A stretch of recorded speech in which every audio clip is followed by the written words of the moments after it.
Okay, good afternoon, good morning, good evening, depending on which time of the day you're joining us. My name is Yuval Shani, and I'm very happy to open this conference, which we are holding online. This is the 18th annual Minerva Conference on International Humanitarian Law.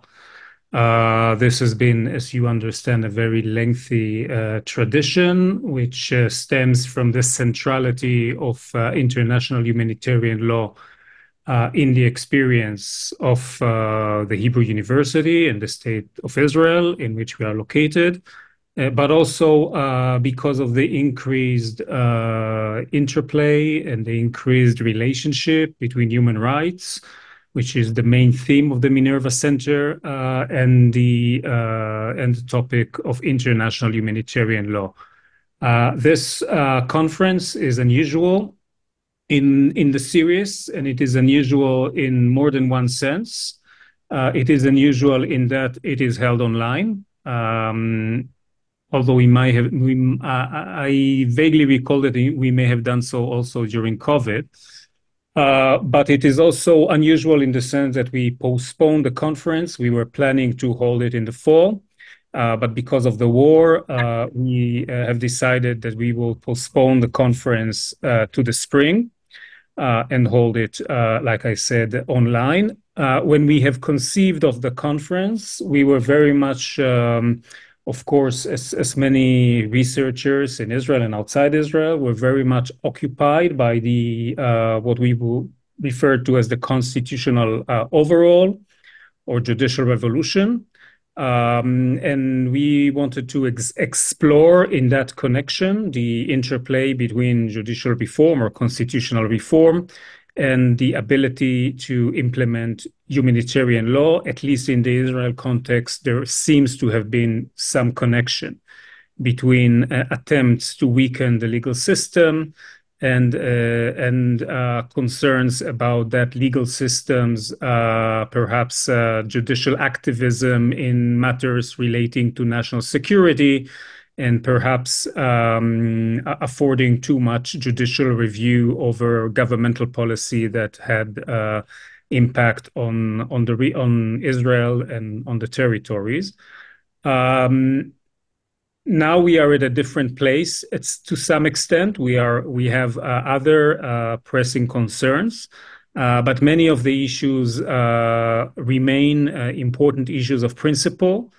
And actually, these very days when the state of Israel is confronting international legal proceedings in a variety of judicial fora, the interplay between domestic law, IHL, is becoming again very relevant for a variety of reasons.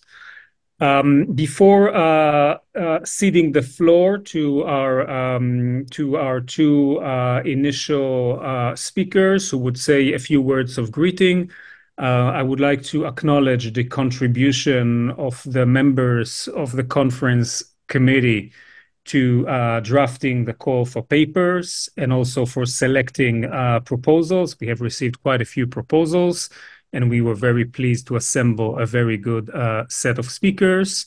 And I would like to thank in that regard the members of the committee, Professor David Kretschmer, Professor Yael Ronen, Professor Ziv Borer, Dr. Tamar Megiddo, Professor Barak Medina, Professor Tomer Brody, and Advocate Danny Evron.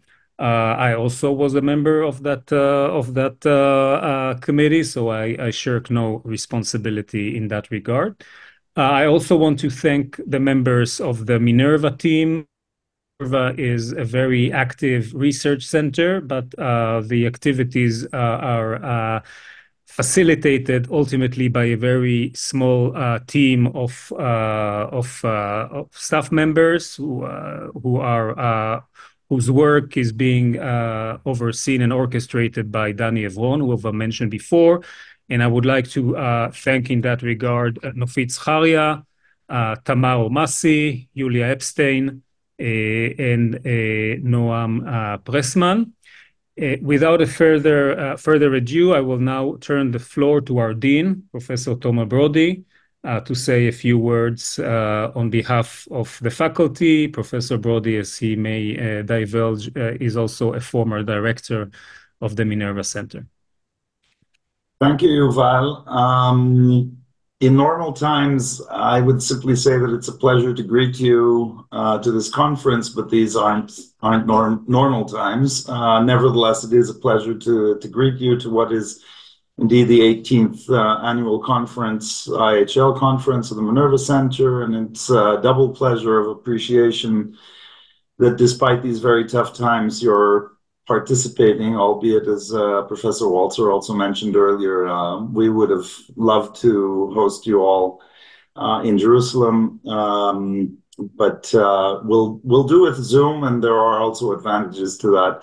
And indeed, as a former director, academic director of the Minerva Center for Human Rights, I'm particularly pleased to see this tradition continue. Perhaps, as I mentioned, less pleased to see just how necessary these conversations are crucial. When we first discussed the theme of this conference, and Yuval mentioned this more than a year ago, what was on our minds was the judicial and constitutional upheaval in Israel, and it must be said in many other states. It's not unique to Israel. And this is, of course, still very much on our minds. These issues haven't gone away and are, in some respects, even more concerning. For example, the interaction between domestic and constitutionally entrenched judicial independence with the jurisdiction of the International Criminal Court through the principle of complementarity, and the constitutional questions that arise with respect to Israel's control over the West Bank and now again in Gaza. In this context, I've seen some joy on my Twitter feed from some international law academics about the ICC prosecutor's application for an indictment of Prime Minister Netanyahu and the Minister of Defense Gallant, in unison with the leaders of the terrorist organization Hamas, as a triumph of international law. I fail to share this jubilation. These are, of course, very sad times overall, and I don't need to explain or elaborate on that. But I think these are also sad times for international law. And I don't want to sort of taint the rest of the conference, but we're seeing the weaponization of the crime of genocide in many conflicts, not just in Israel and Gaza.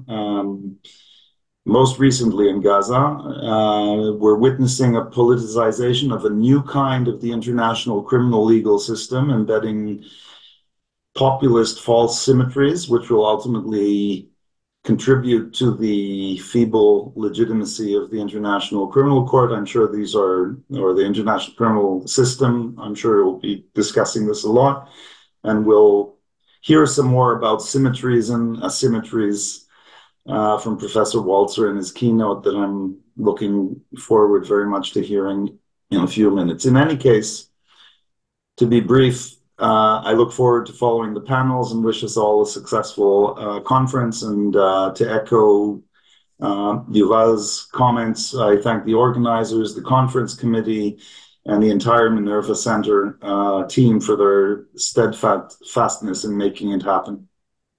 Thank you. Thank you very much, Tomer. Tomer was a Minerva director and now is a dean. Professor Barak Medina was a dean and now is a Minerva director. So there seems to be a sort of trading places taking place. I should say that I myself was a dean and was a director of the Minerva, but no longer. So I'm the only one who's actually retired from both positions. I'll give the floor to Barak. Before doing so, I will remind all participants on the call that the conference proceedings are being recorded, as we typically do, even in an offline setting. And we will upload at some later point in time, after obtaining the necessary consents, the proceedings to social media. So to you, Barak. Thank you, Yuval. Dear friends, we are grateful for your participation in this conference of the Minerva Center. As you know, we are in the midst of what seems like a perfect storm with a constant stream of bad news. We've entered the current existential crisis of the State of Israel with a weakened judicial system and society that is conflicted over our constitutional identity as a liberal democracy. The horrifying attack of October 7th exposed our military vulnerability and the failure to secure the release of our brothers and sisters that are still held by Hamas, along with the terrible death toll in Gaza of both Israeli soldiers and Palestinian civilians, all brought to the forefront the delicate interaction between the laws of war and domestic constitutional law. And as Tomer mentioned, these issues became even more explicit following the decision of the prosecutor of the ICC and his view that the principle of complementarity does not apply to the State of Israel. And it seems that it is a decision which questions Israel's commitment to the most fundamental aspect of democracy, namely the rule of law, and thus the shock that we are all experiencing since the decision was published yesterday. At the Minerva Center for Human Rights, we take an active role in offering our critical evaluation of the Israeli government policies or lack of, and its actions. And at the same time, we also view it as our role to conceive or at least imagine a better world in the hope that we will find the wisdom and capability to realize it. We are active in all fronts in mobilizing demonstrations, in offering legal analysis, in offering our help to those in need. And yet, I should admit, often we feel helpless. And it is a conference like this one which is essential for providing us an external perspective on the relevant issues and a source for hope. As you know, in addition to the internal front, we also face an external struggle. The calls for severing ties with Israeli academia impose an additional existential challenge. An academic boycott threatens our ability to fulfill our role in Israeli society as a forum for discourse and exchange of ideas, a meeting place of people with different positions and backgrounds. And for this reason, we are especially grateful to all of you for your agreement to continue this dialogue and explore together paths for a better, more just world. And I'm particularly thankful to our keynote speaker, Professor Michael Walzer, for your courage and your intellectual leadership. We really need your leadership these days. I wish us all a fruitful conference and hope that the day will come in which we will be able to meet in person here in Jerusalem. Thank you. Thank you very much, Barak and Tomer.